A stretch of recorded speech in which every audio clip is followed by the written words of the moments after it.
Putaan buat Tuhan kita. Shalom Bapak Ibu, Saudara. Bersyukur saya bisa ada di tempat ini. Saya ingat Saudara beberapa tahun lalu, yang pasti sebelum pandemi. Saya sudah pernah ke sini, tapi tadi pas datang sempat nyasar beberapa rumah di kesana. Jadi saya mundur, ketemu dengan Pak Opan. Bersyukur Saudara kembali bisa memuji menyembah Tuhan di tempat ini. Mungkin sudah lupa saya pernah datang di tempat ini. Saya kembali memperkenalkan nama saya Bini, marga saya Monari, saya dari Sulawesi Utara, bukan di kota Manadonya, tapi saya masih masuk ke kota kecamatannya, kurang lebih 2,5 jam dari pusat kota Manado. Dan saya pelayanan di Cilincing sebagai gembala, dan saya juga membantu Pak John ya di gereja pusat sebagai tim pengembalaan di gereja pusat Jelambar. Dan kegiatan saya sehari-hari memang sekitar 70%, bahkan hampir 80% ya, kegiatan pelayanan saya banyak di Jelambar. Karena di Cilincing juga ada orang yang bantu di sana, ada dua uh, staf di sana yang bantu pelayanan di Cilincing. Dan hari ini saya dipercayakan untuk menyampaikan kebenaran firman Tuhan. Terima kasih Pak Edi bersama Ibu dan seluruh jemaat Tuhan yang mempercayakan saya menyampaikan firman Tuhan di tempat ini. Saya sudah punya istri dan punya 2 putri gitu ya. Anak saya yang pertama sudah kelas 2 SMP, yang kedua kelas 6 SD. Dan hari ini tidak bisa datang karena memang ada tugas juga bantu pelayanan di Jelambar, dan saya datang sendiri Saudara di tempat ini. Nah, hari ini Saudara saya diberikan tema memahami kuasa percaya gitu ya. Saya dikasih tema, dikasih ayat juga untuk dibahas, tapi kita mau belajar bersama-sama. Bukan karena saya lebih bisa dari Bapak Ibu Saudara semua. Di sini ada pendeta-pendeta senior saya, ada Pak Edi yang jauh lebih lama, Pak David gitu ya. Saya di GPKD itu kurang lebih 12 tahun.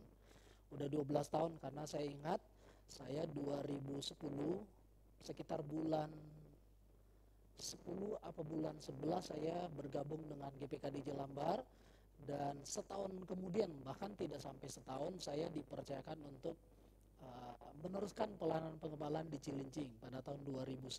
Saya ingat pada waktu itu ada Mubes ya, Mubes, ada rekan hamba Tuhan yang meninggal pada waktu itu, almarhumah Ibu Julia. Nah, di situ dia meninggal, di situ saya dilantik, Saudara. Pulangnya dari sana saya ditugaskan untuk bantu pekerjaan Tuhan yang ada di Cilincing, dan sampai hari ini. Jadi saya masih sangat junior ya di GPKDI, tapi bersyukur saya tahu bahwa pelayanan yang Tuhan percayakan buat saya sampai hari ini bisa berjalan dengan baik. Memang mayoritas orang dari Sumatera, Pak Edi juga sudah pernah datang ke sana, pernah pelayanan di sana, dan bersyukur saya bisa melihat banyak perubahan yang mereka boleh alami hari lepas hari. Dan tahun ini kita di Cilincing sendiri membahas tema sepanjang tahun itu be better, menjadi lebih baik. Nah, seharusnya hidup kita dari hari ke hari, minggu ke minggu, bulan ke bulan, harusnya kita lebih baik. Oke, terima kasih. Nah, Saudara, saya kembali kepada tema yang diberikan kepada saya tentang memahami kuasa percaya. Kenapa kita harus memahami kuasa percaya kepada Yesus? Kuasa ketika kita mengambil dia sebagai Tuhan dan Juru Selamat kita, kita bukan cuma sekedar yang penting gereja, yang penting datang di komunitas, yang penting datang pelayanan, tapi kita harus tahu kenapa saya dipanggil, kenapa saya beribadah, kenapa saya percaya, dan kenapa saya harus tahu kalau saya udah dalam Kristus itu Tuhan punya rancangan. Memahami kuasa percaya, menurut kamus besar bahasa Indonesia, memahami itu punya pengertian mengerti benar atau mengetahui benar. Memahami kuasa percaya, pertanyaan tuh gini, apakah memang kita sudah mengerti benar ketika kita dalam Kristus? Kita sudah tahu benar keberadaan kita di tempat ini atau belum?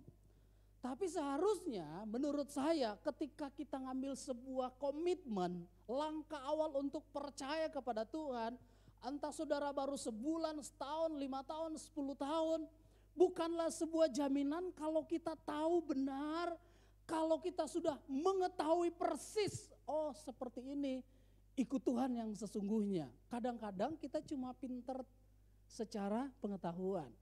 Kita tahu firman tapi kita tidak berusaha untuk mempraktekkan firman itu sendiri. Jadi memahami itu punya pengertian, saya mengerti benar. Ketika saudara dan saya baca firman, apakah kita mengerti benar apa yang kita baca? Makanya kita perlu pimpinan Roh Kudus. Apakah kita sudah tahu benar Alkitab itu sendiri atau belum? Pasti saya sendiri belum tahu semuanya. Bahkan banyak hal yang saya tidak tahu. Bahkan kadang-kadang ketika orang bertanya, saya mesti akui sebagai hamba Tuhan. Ada banyak hal yang saya bisa jawab, tapi saya harus mengakui ada banyak hal juga yang saya tidak bisa jawab secara logika saya. Karena itu pentingnya kita bersekutu dengan Tuhan. Nah, mengerti atau memahami benar kuasa percaya yang Tuhan taruh dalam hidup kita. Kenapa kita harus tahu bahwa kita itu percaya punya tujuan? 1 Petrus pasal 2 yang ke-7 firman Tuhan berkata demikian. Karena bagi kamu yang percaya ia mahal. Jadi kalau kita mau tahu keberadaan kita dalam Kristus, kita juga harus percaya bahwa setiap kita yang percaya kepada Tuhan, ia mahal. Amin. Dalam firman Allah yang hidup, kata berharga, kata mahal itu dibilang begini. Ia sangat berharga bagi saudara yang percaya. Jadi kalau kita mau memahami kuasa percaya, kita harus tahu dulu ketika kita percaya Dia, kita itu mahal harganya. Bilang sebelahnya, kamu mahal. Iya. Dalam terjemahan lama juga saya saya diberkati dengan terjemahan lama juga bilang begini.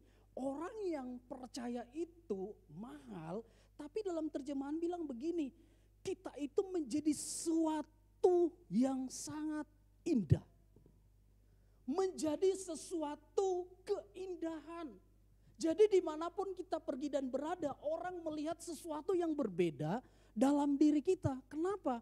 Karena kita percaya kepada Yesus Kristus. Amin. Kita harus bisa berbeda dengan orang yang ada di luar sana yang tidak percaya kepada Yesus. Kita harus tahu bahwa ketika kita ada di tempat kita bekerja, kita ada di tempat kita berkarir, di sekolah kita, di dunia pelayanan kita, kita harus tahu bahwa kita itu berharga. Kita itu indah di hadapan Tuhan. Efesus pasal 1 ayat yang ke-19. Ayat yang diberikan kepada saya, saudara. Kita baca bersama-sama 2, 3. Dan betapa hebat kuasanya bagi kita yang percaya sesuai dengan kekuatan kuasanya. Saya ingat ketika saya SMP, bahkan mungkin sampai SMA ya. Saya waktu masih di Manado, dulu saya di Gereja Pantai Costa di Indonesia. Tema ini sempat dipakai cukup lama di GPDI. Betapa hebat kuasanya bagi kita yang percaya. Amin. Nah hari ini kita baca kembali saudara. Mungkin saudara sudah sangat hafal ayat ini. Tapi kita mesti belajar. Betapa hebat kuasanya bagi saya yang percaya. Kata kita ganti saya. Yuk kita baca. 2, 3. Dan betapa hebat kuasanya bagi saya yang percaya sesuai dengan kekuatan kuasanya. Saudara percaya bahwa keberadaan saudara dalam Yesus itu mahal, keberadaan saya dan saudara dalam Yesus itu indah, berharga. Kenapa? Karena ada sebuah kekuatan, kuasa yang hebat yang menyertai saya dan saudara sampai hari ini. Saudara klik selanjutnya. Saudara pernah belajar mungkin tentang hal ini. Arang yang kita biasa bakar pakai buat ikan, buat bakar sate dan sebagainya. Kalau di tempat saya di kampung saya masih banyak ditemukan hal ini, bahkan gratis. Tapi kalau di kota-kota besar seperti Jakarta, Tangerang, itu harganya sekitar 5.000 sampai 7.000 per kilo. Betul nggak? Itu ya. Tapi berlian tipe round diamond itu dijual dengan harga 33 juta sekian sampai 166 juta sekian per karat. Ini salah satu barang batu yang sangat mahal. Tapi tahukah saudara, antara arang dan berlian ini datang dari bahan yang sama, yaitu namanya karbon. Saudara mungkin pikir kok bisa ya, satu harganya sangat murah, satu harganya sangat mahal sekali. Selanjutnya apa sih yang membedakan kedua hal tersebut sampai dia menjadi mahal? Klik selanjutnya. Ternyata yang membuat mereka itu berbeda adalah proses, katakan proses. Sama-sama dari karbon, tetapi yang satu diproses di luar dengan cara yang sangat gampang dan simpel, sebentar selesai. Dipakai buat bakar sate, bakar ikan dan sebagainya. Tapi yang satu diproses di puluhan kilometer di bawah tanah. Bahkan ada di atas 100 kilometer di bawah bumi ini saudara. Diproses sedemikian luar biasa, ditekan sedemikian luar biasa. Mendapat panas yang luar biasa. Bahkan kadang-kadang berlian terbaik itu keluar akibat muntahan gunung berapi. Sehingga ketika diproses pun batu tersebut menjadi salah satu batu yang sangat sulit dibentuk. Begitu kuatnya berlian tersebut. Kenapa? Karena diproses sedemikian rupa. Nah saudara dan saya itu, saya bukan bilang saudara arang atau saya bilang saudara berlian. Tapi paling tidak kita mesti belajar. Sama seperti arang dan berlian itu dari bahan yang sama yang namanya karbon. Saya dan saudara itu ditebus dengan darah yang sama, yaitu darah Yesus Kristus yang mahal itu. Tapi pertanyaannya, kenapa ada orang yang hidupnya lebih baik, ada orang hidupnya biasa-biasa saja, ada orang hidupnya malah hancur. Kenapa? Karena tidak mau masuk di yang namanya proses Tuhan. Amin. Karena itu kalau kita mau diproses nggak usah protes. Supaya kita bisa melihat progres. Di gereja kadang-kadang baru tersinggung sama firman. Gua nggak mau pelayanan lagi. Saya ngomong di sini bukan karena saya nggak bisa melihat itu di tempat pelayanan saya. Ada. Ngambek lah dan sebagainya. Cuman gara-gara nggak kelewatan saudara. Nggak disalamin, akhirnya saya diceritain gitu. Saya sempat dibilang, pilih kasihlah. Pendeta kalau mau dekat sama orang kaya doang gitu. Saya ngalamin itu. Di Cilincing karena mayoritas itu orang yang ya biasa-biasa saja.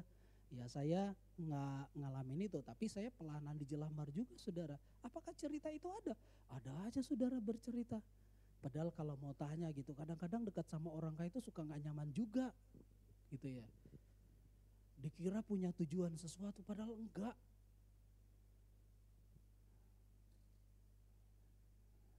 Saudara dan saya ingat kita ditebus dengan darah yang sama. Tapi kalau kita mau hidup berbeda, masuklah ke dalam yang namanya prosesnya Tuhan. Amin. Kalau kita ditegur sama firman, bersyukurlah sama Tuhan.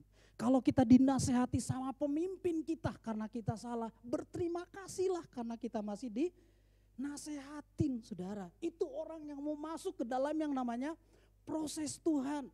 Supaya kita menjadi batu yang berharga. Supaya kita gak menjadi arang yang cuma digunakan sebentar, tapi pada akhirnya lenyap begitu saja.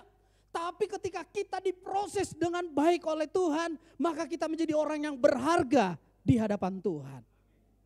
Amin. Kita lihat ketika tokoh SMA Sadrak, Mesak dan Abednego diproses oleh Tuhan. Mereka bilang, kalau Tuhan yang kami sembah bisa nolong kami, pasti dia tolong kita. Tapi kalau seandainya pun dia tidak menyelamatkan kami tidak akan menyembah. Inilah orang yang masuk dalam prosesnya Tuhan. Saudara, dalam pembacaan Aba kami mulai lagi dari awal di start saudara. Jadi sekarang kita tuh masuk dalam kisah perjalanan Yusuf. Siapakah Yusuf? Yusuf itu anak kesayangan dari keluarganya tapi dibuang oleh keluarganya. Dikhianati oleh saudara-saudaranya. Dia dibuang, dijual, dijadikan budak. Secara manusia orang kalau udah jadi budak ya sudah. Tapi saya cerita singkat, orang yang dijual jadi budak di Mesir pada akhirnya memperbudak seluruh Mesir. Kalau saudara baca kisah itu, sampai orang Mesir bilang begini, harta kami udah jual semua. Rumah kami punya kamu semua sekarang. Sekarang sudah gak ada apa-apa yang kami bisa jual supaya kami bisa makan, minum dan bertahan hidup. Tapi biarlah kami dan keturunan kami jadi budak kamu seumur hidup. Itu yang terjadi kepada orang Mesir. Mereka datang menghadap Yusuf. Ya lihat, dijual oleh saudaranya jadi budak di Mesir. Titik tertentu dia bisa jadikan semua orang Mesir sebagai budak. Ini kan sesuatu yang luar biasa. Tapi kalau orang cuma ngelihat, Yusuf jadi orang nomor 2 di Mesir, luar biasa. Saudara mesti tahu Yusuf itu diproses secara luar biasa. Dia difitnah berzina. Ketika dia di penjara ketemu sama juru roti dan juru minum, akhirnya dia bilang begini, nanti ingat ya saya di penjara. Dia dilupakan juga sama orang yang ditolong sama dia. Saudara pernah ngalamin saudara dilupakan oleh orang yang saudara tolong? Pernah? Biarin aja saudara, itu proses yang Tuhan taruh dalam hidup kita. Satu kali kelak engkau menjadi seperti batu permata yang mahal. Amin. Karena itu kalau kita diproses oleh Tuhan, diizinkan diproses oleh Tuhan, jangan protes. Amin. Jangan sedikit-sedikit mengeluh gitu ya. Supaya kita melihat progres atau kemajuan. Wah, selangkah demi selangkah melihat kemajuan. Jadi kalau saudara di tempat ini, di gereja ini diproses oleh pemimpin, Tuhan melalui pemimpin. Siapapun pemimpin saudara, selagi itu benar, ikutilah aja prosesnya. Supaya saudara akan kelihatan kemajuannya, progresnya itu kelihatan. Amin. Saudara mau jadi seperti batu berlian, batu permata, saudara, amin. Tapi saudara harus siap ditekan secara luar biasa. Tujuannya apa? Supaya saudara tidak seperti arang tadi. Cepat berguna sih, gitu ya. Tapi sebentar. Tapi berlian itu diproses sangat lama sekali. Gitu ya, lama sekali. Kapan saya sampai berapa lama sih mesti sabar sama orang ini? Pokoknya kata Alkitab, sabar aja. Sampai kapan? Sampai Tuhan datang. Kapan Tuhan datang? Ya kita nggak tahu. Pokoknya kalau dia nggak datang-datang, paling tidak kita yang datang ke dia. Ya kan? Ya kalau kita mau tanya, saya udah dengar waktu saya kan di Manado, dengar Tuhan sebentar lagi mau datang, Tuhan sebentar lagi mau datang. Sampai saya jadi pendeta, dulu saya gak mau loh jadi pendeta. Sekalipun saya lahir dari keluarga Kristen, saya paling tidak suka jadi pendeta. Tapi setiap kali oma saya itu panen apapun, setiap bulan saya ingat, setiap bulan, awal bulan, saya yang selalu disuruh oma saya. Itu datang ke Opa Makal gitu, pendeta saya itu Opa Makal gitu. Ngapain? Entah bawa beras, entah bawa pisang, entah bawa sumbangan, selalu saya yang disuruh. Karena saya cucu tertua laki-laki di keluarga oma saya selalu disuruh. Dan saya risih, karena kalau ketemu pendeta zaman itu ya, kok kayaknya gimana gitu ya. Udah masuk, dari jauh aja udah kayaknya merinding masuk pastori GPD itu. Mana Opa Makal itu kan udah tua, rambutnya putih, kalau doa itu enggak kayak kita, Tuhan berkati begini. Dia kalau doa tuh agak lama, berkati ini. Jadi saya tuh kalau datang selalu disuruh, itu kayaknya pergumulan buat saya. Selalu saya ditumpang tangan sama Opa Makal gitu ya. Ditumpang tangan, setiap bulan saya pasti ditumpang tangan. Kenapa oma saya itu selalu terbiasa dengan itu, dia memberi. Dia panen apapun sebelum itu sampai di rumahnya, dia harus selalu bawa ke gereja lebih dulu. Saya selalu ingat. Karena oma saya sama opa saya dulu punya sawah. Jadi dia punya sawah itu selalu ganti-gantian. Setiap bulan pasti ada yang panen. Setiap bulan ada yang panen. Jadi setelah padi itu dijemur, setelah dia udah kering bagus itu kan mesti digiling. Sebelum beras itu dari tempat penggilingan masuk ke rumah, dari tempat penggilingan itu tuh udah dipisahin. Gitu. Jadi mama saya yang pisahin sekian banyak, suruh saya bawa ke rumah pastori. Itu pekerjaan yang saya lakukan. Dan saya terus ditumpangin tangan sama pendeta. Mungkin gara-gara itu salah satunya. Sampai akhirnya saya bisa jadi pendeta. Oma saya itu melakukan hal yang seperti itu. Dia tuh orang yang takut akan Tuhan. Mama saya sudah sekitar 17 tahun yang lalu meninggal. Papa saya ketika umur saya 4 tahun, papa saya meninggal. Tapi oma saya sampai hari ini masih sehat. Gitu loh, dia masih kuat. Dia masih jalan walaupun dengarnya udah agak kurang gitu. Jadi kalau telepon dia teriak-teriak gitu. Dia kan orang marah-marah. Tapi kan emang udah tua saudara. Apa yang dia lakukan? Karena dia itu orang yang takut akan Tuhan. Dia terus praktekkan gaya hidup takut akan Tuhan. Salah satunya dalam hal memberi. Dan saya masih ingat kalau saya ada sampai hari ini. Mungkin saya bisa jadi pendeta. Diproses jadi hamba Tuhan. Salah satunya karena oma saya yang mendidik saya. Di jalan yang takut akan Tuhan. Dia tahu bagaimana menjadi orang percaya. Semua cucu-cucunya itu adalah orang-orang yang setia melayani Tuhan sampai hari ini. Tidak semua jadi pendeta. Tapi yang saya tahu semua mereka orang yang taat beribadah kepada Tuhan. Itu karena oma saya. Dia dididik oleh orang Belanda. Kita kalau di rumah lagi duduk begini jangan coba-coba ada tamu di situ terus kita lewat tengah. Tamu pulang habis kita dipukul-pukul. Benar saya cerita. Betapa oma saya itu sangat galak sekali. Kalau kita dulu rumah panggung, saya nggak tahu ya Pak David, itu kan kayu di atas. Jadi kalau jalan tuh nggak bisa tuk tuk tuk tuk, nggak bisa. Karena setiap kamar, setiap sudut rumah rasanya tuh ada sapu lidi. Dan dia nggak banyak ngomong, senyap tiba-tiba sapu lidi udah mendarat di kaki lah, di belakang dan sebagainya. Begitu disiplinnya dia luar biasa. Tapi kalau saat beribadah, kita kalau nggak ibadah, saya ingat saudara waktu saya masih anak youth, bahkan saya dari SD. Kalau hari Minggu nggak ibadah, kita nggak dikasih makan loh, dikunci lemari makannya. Jadi mau nggak mau, sekalipun terpaksanya datang ibadah, gitu. Karena dia tahu bahwa beribadah itu adalah soal utama. Ada lagu Pentakosta yang merema dalam hidupnya. Beribadah itu soal utama. Yang tidak ibadah hari Minggu, cucu-cucunya ya, termasuk anaknya. Tapi menurut saya sama cucunya dia lakukan hal yang sama. Tidak boleh makan.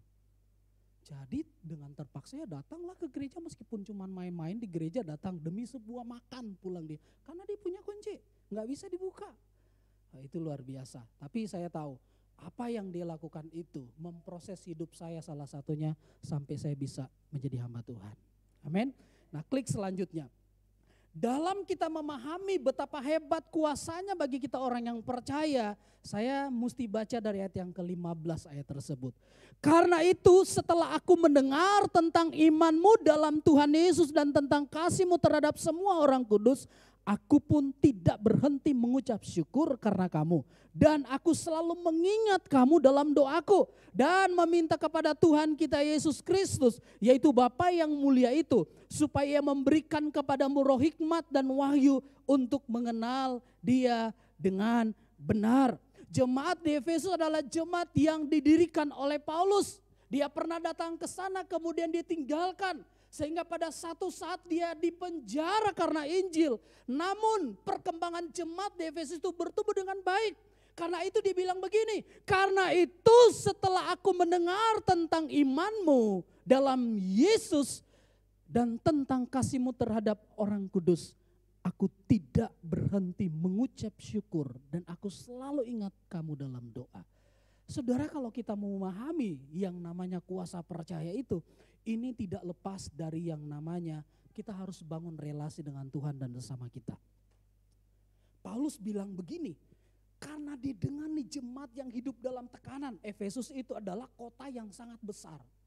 Kota yang sangat indah. Tapi kita mesti lihat sekeliling kota Efesus itu dipenuhi dengan penyembahan berhala. Penyembahan berhala, perzinahan luar biasa. Tapi ada jemaat yang terus bertumbuh dalam iman dalam Kristus. Sekalipun dalam tekanan, sekalipun dalam himpitan. Iman mereka kepada Kristus bertumbuh. Dan yang kedua, kasih mereka terhadap orang kudus itu bertumbuh. Jadi mereka bukan cuma hanya bertumbuh ke arah Tuhan, tapi mereka juga bertumbuh terhadap sesama.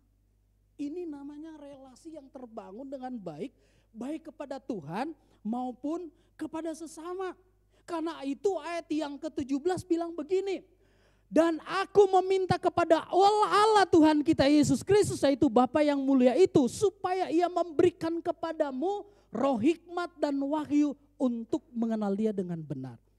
Kalau kita bisa mengenal Tuhan dengan benar, memahami kuasa Tuhan itu dengan benar, kita harus minta selalu roh hikmat dan wahyu. Karena dia punya tujuan apa? Supaya kita mengenal dia dengan benar. Hanya roh hikmat dan wahyu yang daripada Tuhan yang dia karuniakan buat saya dan saudara. Sehingga kita bisa kenal Tuhan dengan benar. Di mana kita bisa dapat roh hikmat dan wahyu? Melalui persekutuan dalam firman dan Roh Kudus. Amin. Klik selanjutnya, yang pertama saudara. Jadi poin yang pertama, yuk membangun relasi yang benar dengan Tuhan dan sesama. Ini poin yang pertama. Kalau kita mau memahami kuasa percaya itu, kita gak akan lepas dari yang namanya membangun relasi yang benar dengan Tuhan dan sesama. Tentu lewat firman, lewat persekutuan doa, lewat ibadah-ibadah, gak lepas. Saya tampilkan foto ini saudara. Nah, saya bangun sebuah komunitas. Sebetulnya komunitas ini adalah komunitas jemaat-jemaat yang ada di Jelambar yang tadinya belum berkomunitas. Itu saya bikinin komunitas. Sebelum kita datang berkomit, ini kegiatan-kegiatan saudara yang saya lakukan. Jadi setiap sebulan sekali itu saya berkomunitas. Sebelum datang di komunitas, kita berbagi kepada orang-orang yang perlu. Kita datang ke masjid, gitu ya. Ada anak yatim piatu, kita bagi-bagi di sana, saudara.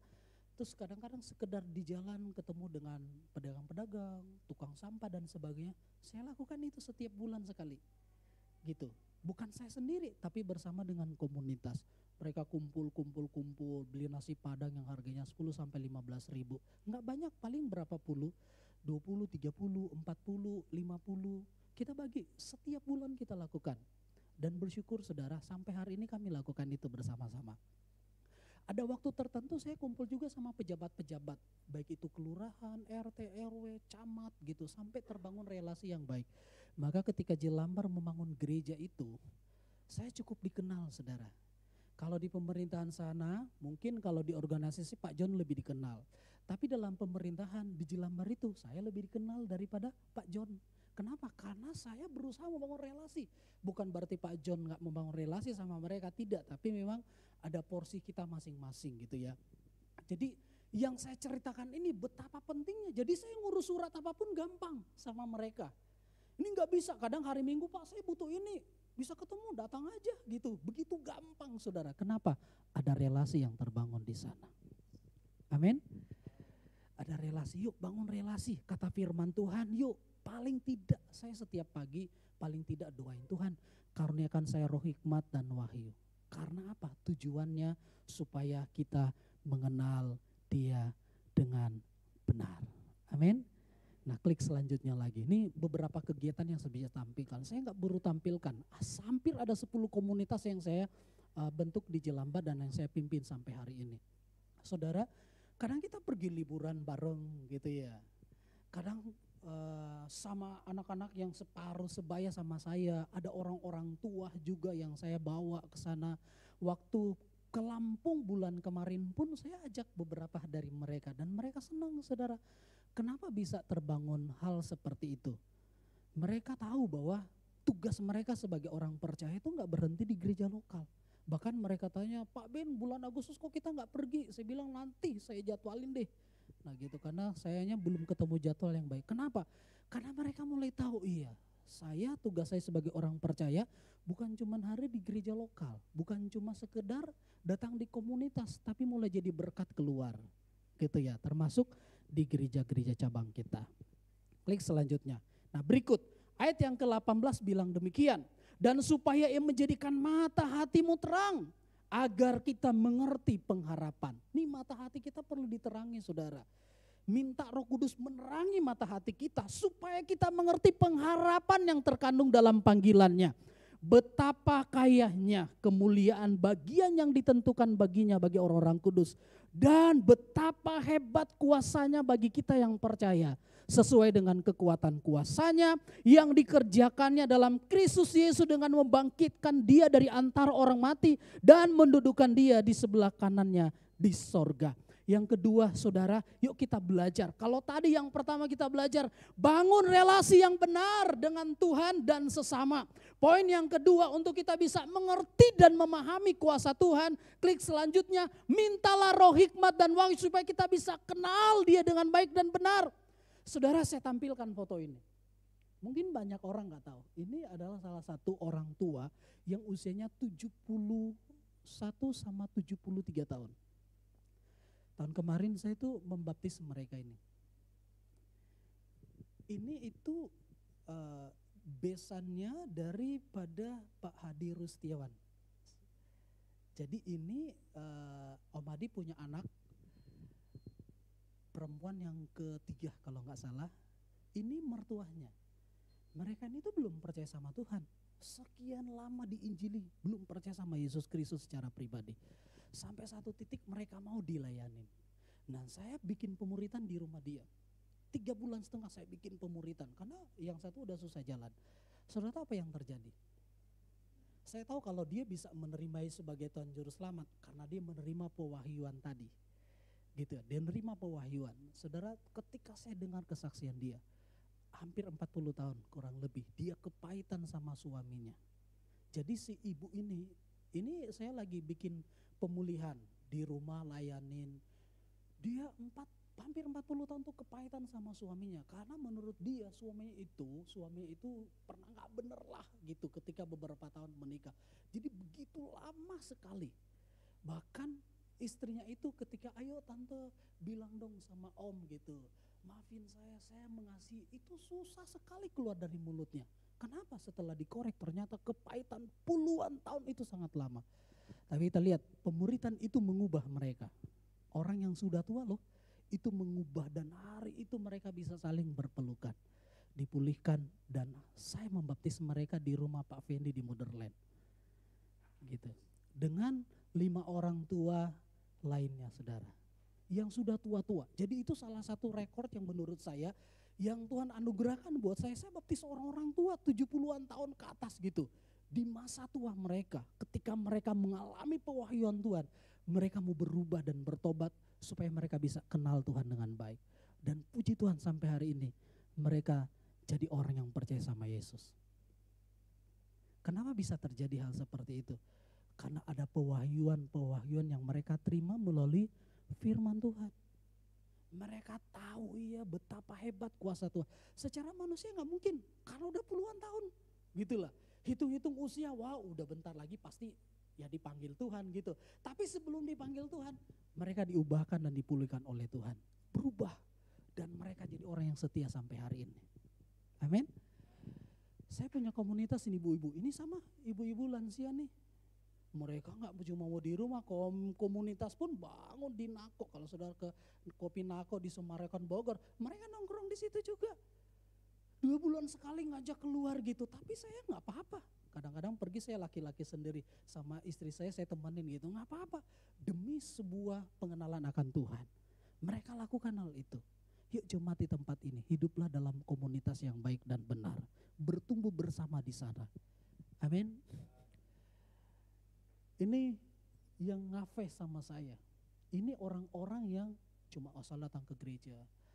Satunya tuh itu terikat dengan narkoba yang luar biasa. Tapi bisa lepas. Kenapa? Bangun relasi yang baik dengan mereka. Saya sampaikan firman, kirimin firman setiap hari. Dan bisa berubah. Istrinya dari muslim pada akhirnya bisa percaya sama Tuhan. Belum gitu lama juga saya baptis saudara. Di bulan Februari kemarin ada pasangan mereka yang tidak percaya sama Tuhan, tapi saya terus bangun relasi sama mereka, minta hikmat Tuhan, bimbing ini orang gimana caranya sampai bisa ketemu dengan suami-suaminya mereka di tempat nongkrong. Dan akhirnya mereka mulai terbuka, rumah mereka dijadikan tempat untuk berkomunitas. Kenapa saya tahu?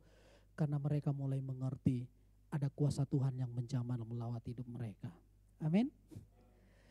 Yang ketiga saudara, kalau kita memahami kuasa orang percaya itu, ayat yang ke-21 berkata demikian, jauh lebih tinggi dari segala pemerintah dan penguasa dan kekuasaan dan kerajaan dan tiap-tiap nama yang dapat disebut, Bukan hanya di dunia ini saja, melainkan juga di dunia yang akan datang. Dan segala sesuatu telah diletakkannya di bawah kaki Kristus dan dia telah diberikannya kepada jemaat sebagai kepala dari segala yang ada. Jemaat yang adalah tubuhnya, yaitu kepenuhan dia yang memenuhi semua dan segala sesuatu. Kuasa Yesus itu dahsyat bagi orang percaya. Kenapa? Karena dia itu jauh lebih tinggi dari segala pemerintah yang ada. Yang kedua, dia jauh lebih hebat dan termasyur namanya dari setiap nama yang dapat kita sebut. Ayat yang ke-22, dan dia lebih dari segala sesuatu yang pernah ada di dunia ini. Jadi kenapa kita harus pahami dengan baik ketika kita jadi orang percaya? Poin yang ketiga, karena kita harus belajar mempercayai dia sebagai Tuhan yang berkuasa. Kenapa? Karena dia lebih tinggi dari semuanya. Dia lebih terkenal, dia lebih hebat dari setiap nama yang bisa saudara sebut di dunia ini. Bahkan dia bilang begini, segala sesuatu, nama katakan segala sesuatu tidak ada yang terlewatkan. Segala sesuatu telah diletakkannya di bawah kakinya dan seterusnya. Bukankah kuasa kita yang dia anugerahkan kepada kita itu sangat dahsyat dan luar biasa. Amin. Karena itu jangan pernah terputus relasi dengan Tuhan dan sesama. Yuk setiap hari minta roh hikmat dan wahyu supaya kita kenal siapa Tuhan kita itu. Kenal dengan mengalami saudara secara pribadi. Kalau kita cuma sekedar, oh saya tahu Yesus, iblis pun tahu. Gitu ya.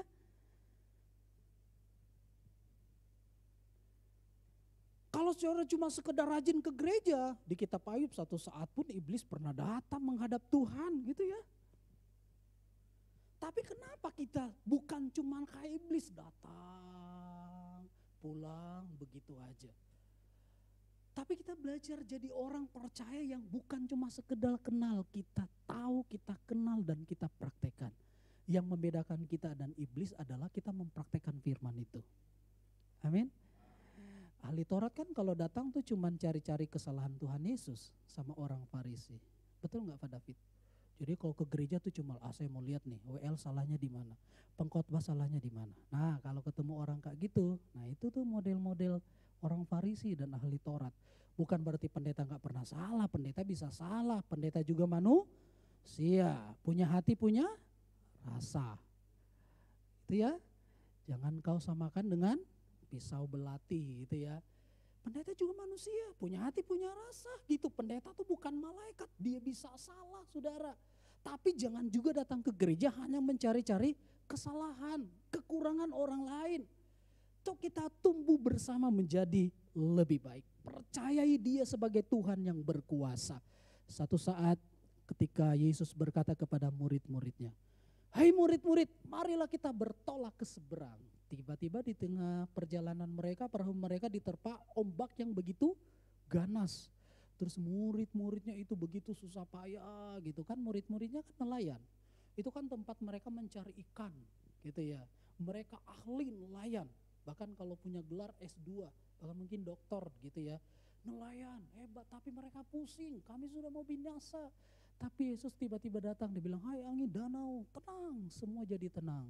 Tiba-tiba murid-muridnya bilang begini, siapa orang ini? Mereka sudah ikut Tuhan tapi mereka tidak kenal siapa Tuhan itu.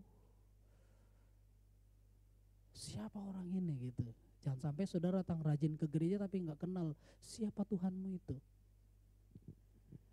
Satu saat ketika ada seorang perwira hambanya sakit di rumah, dia datang bersujud sama Yesus. Dia bukanlah orang Israel, tapi dia bilang sama Yesus, Yesus hambaku di rumah itu sakit, tolong sembuhkan dia. Tapi cara menyembuhkannya, kalau pakai bahasa orang Jakarta, lu gak usah datang ke rumah gua, gitu ya. Karena saya ini hamba, di bawah saya masih ada budak-budak, di atas saya juga masih ada pemimpin gitu. Dia datang berlutut dan bersujud, dia bilang, pokoknya kamu katakan sepatah kata saja, hambaku pasti sembuh. Ini orang yang mempercayai kuasa Tuhan dengan luar biasa. Makanya Yesus bilang begini, iman seperti ini belum pernah aku jumpai sekalipun di antara orang Israel. Dia itu percaya benar dengan kuasa Tuhan. Dia sujud berlutut, dia bilang gak usah datang Yesus dari tempat ini. Katakan saja sepatah kata, hambaku pasti sembuh. Ini sebuah iman yang luar biasa saudara. Saudara punya pergumulan apa sama Tuhan? Saudara bisa bertindak seperti perwira itu, Tuhan katakan sepatah kata saja, hambaku pasti sembuh. Amin. Satu saat ada jemaat di Cilincing, dia ngontrak rumah. Dia ngontrak rumah, dalam hatinya saudara, Tuhan ini biaya kontrakan, dia kontrak sebulan tuh 1,5 juta. Jadi tuh yang punya rumah udah tagih, besok bayar kontrakan ya. Iya bu, padahal dia belum punya duit. Gitu ya, belum punya duit. Dia berdoa, Tuhan tolong berkati saya mesti bayar kontrakan gitu ya. Dia bergumul, jadi sehari semalam itu dia bergumul gitu ya. Dia bergumul sama Tuhan. Siangnya itu sempat terbenak di pikirannya gini, saya mau telepon Pak Beni deh gitu ya, pinjam sama Pak Beni. Tapi dari sisi yang lain ada suara di hatinya tuh bilang begini, lu harus berdoa berlutut sama Tuhan. Jadi dia menahan untuk minjem gitu ya. Minjem, kadang-kadang jemaat begitu, udah bingung jalan keluar cari pendetanya, dipikir pendetanya juga banyakan duit gitu ya. Tapi bukan pendeta gak bisa nolong, saya nolong. Kalau tanya jemaat Cilincing, hampir semua saya pernah tolongin mereka gitu. Tapi hari itu nih orang ini, itu menahan untuk minta tolong gitu ya. Dia berlutut berdoa sampai mau malam. Karena dia bilang, pokoknya jam 9 malam bu saya bayar, ibu datang. Suaminya kan tukang tambal ban. Jadi tukang tambal ban gitu. Entah kenapa suaminya itu datang. Bilang sama istrinya, pulang makan, dia udah ketar-ketir gitu. Kebetulan hari itu kita mau komit gitu ya. Biasanya tuh jam 7 kita komunitas, jadi isinya suaminya udah pulang jam 6, setengah 7 udah pulang. Nggak ngomong apa-apa sama dia gitu ya, nggak ngomong apa-apa sama dia. Selesai makan suaminya bilang begini, itu di tas itu ada duit gitu ya. Saudara tahu, jadi saya tuh diberkati dengan kesaksian dia. Siang itu ada orang itu mampir di tempat dia nambal ban itu, terus kasih dia berkat lebih dari yang dia butuhkan. Padahal cuma nambal ban sebentar. Dari dia cerita-cerita, kamu ibadah di mana, kamu di gereja pelayanan gak, jadi cerita apa adanya gitu. Dan diberkati hari itu. Wah istrinya tuh cerita kesaksian di komit kita malam itu. Dia tuh sampai nangis saudara. Kenapa? Berkat yang diberi sama dia sejumlah besar biaya yang harus dia bayar kontrakan hari itu.